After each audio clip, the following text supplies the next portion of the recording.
तर मित्रांनो, बिग बॉसच्या घरातून आलेले आहे शॉकिंग न्यूज आणि लाईव्ह एपिसोडमध्ये खरं तर मी व्हिडिओ बनवतो आहे आणि त्याचं कारणही तसंच आहे.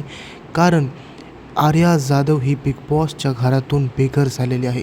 हो मित्रांनो, रितेश भाऊंनी भाऊच्या धक्क्यावर आधी आर्याला सुनावलं, तिला सगळं समजून सांगितलं, तुम्ही कशा चुकीच्या आहात ते सगळं सांगितलं आणि त्यानंतर बिग बॉसकडे डिसिजन दिल्यानंतर बिग बॉसने आर्याला बिग बॉसच्या घरातून इविक्ट केलेलं आहे. तर मित्रांनो, हे खरं तर फेअर आहे का अनफेअर हे सगळं मी तुमच्यावर सोडून देतो. तुम्ही मला कॉमेंटमध्ये नक्की सांगा तुमचं यावर काय मत आहे आणि तुमची रिॲक्शन काय आहे ह्याच्यावर.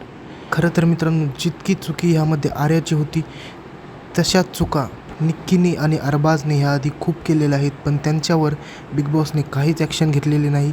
आणि आर्याच्या पहिल्याच चुकीला हो, आर्याची चूक मोठी होती मान्य आहे, पण याच लेवलच्या चुका निक्कीने आणि अरबाजनेही केलेल्या आहेत आणि त्यांना आत्तापर्यंत त्याची शिक्षा मिळाली नाही. पण आर्याला डायरेक्ट बिग बॉसच्या घरातून इविक्ट केलेलं आहे. तर तुमचं काय मत आहे आम्हाला कॉमेंटमध्ये नक्की सांगा आणि व्हिडिओला लाईक करून चॅनलला सबस्क्राईब करा. भेटूया पुढच्या व्हिडिओमध्ये.